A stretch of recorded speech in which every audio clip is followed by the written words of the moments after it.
Are you looking for an inflation hedge in your portfolio? Are you somebody who is worried about the potential default risk of the US government?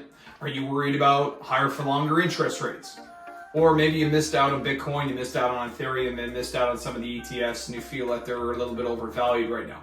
Well, if you're one of those people, you should think about getting into gold. And I know gold is, oh, that's my grandmother's investment. Well, guess what? Gold has survived the Industrial Revolution. Gold has survived the Great Depression. Gold has survived the dot-com bubble. Gold has survived the housing crisis. Gold has survived, and it's going to survive again.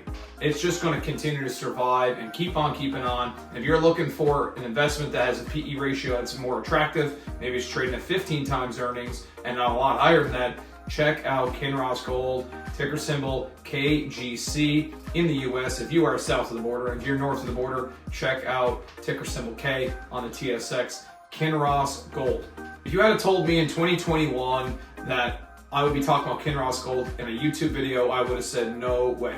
Same thing with 2022.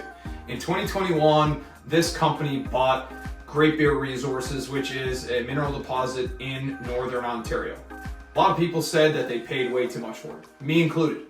They paid $1.4 billion cash and stock. It was a combination deal. And I think that they paid for potential.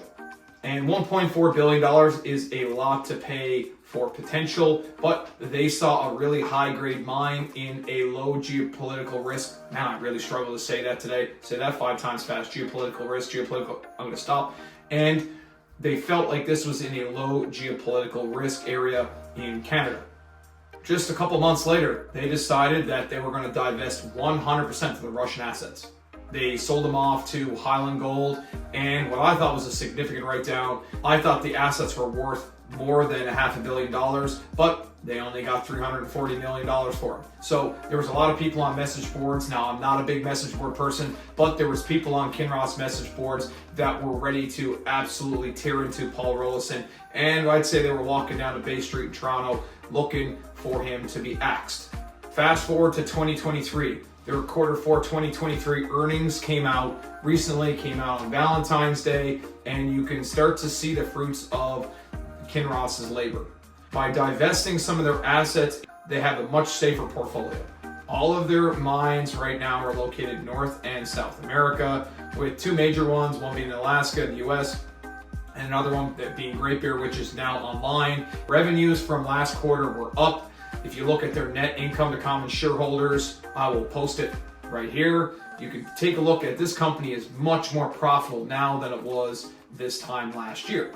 Also, you've got to look at the amount of all-in sustaining costs, a little bit of a question mark now because they're operating in North America, which means their all-in sustaining costs probably going to be a little bit higher, but that is the trade-off that Kinross were willing to pay. So where am I with Kinross as an investment? Where is a good entry point? Where would I like to buy? Where do I think is good value? Well, I think that if you can get in the high $4 range or the very low $5 range, today's trading at around $5.19 a share, $5.20 a share. That's American. So if you're looking at the American stock indices, if you're looking in Canada, I haven't checked there yet today, so take a look there if you are north of the 49th parallel. Are you going to get a Bitcoin type of return? Are you going to 10x? Is this a 10 bagger, 100 bagger? No, it is not. But this objective of this channel is to make you money. And I believe that if you get in at that particular entry point, if I was getting in at that entry point, I would be very, very comfortable. I am currently watching Kinross Gold. This is not financial advice, by the way, but I'm watching Kinross Gold. It is on my watch list, and I'm going to continue to watch it and hawk it. And if it dives down low 5s, high 4s, I will definitely be picking up a couple thousand shares. Again, do I think that this can get up in the mid 5s and maybe even more growth if there is a recession or if there is a downturn in the economy or if the US defaults on their debt? Yes, the US has a $10+ trillion debt load right now that they are going to have to make a decision on. They just seem to keep passing the puck to somebody else. However, we will see. We've never seen a US default. But if we do see one, look out. I think that there's definitely going to be a recession, and gold is always a great hedge in a recession. And I'm done.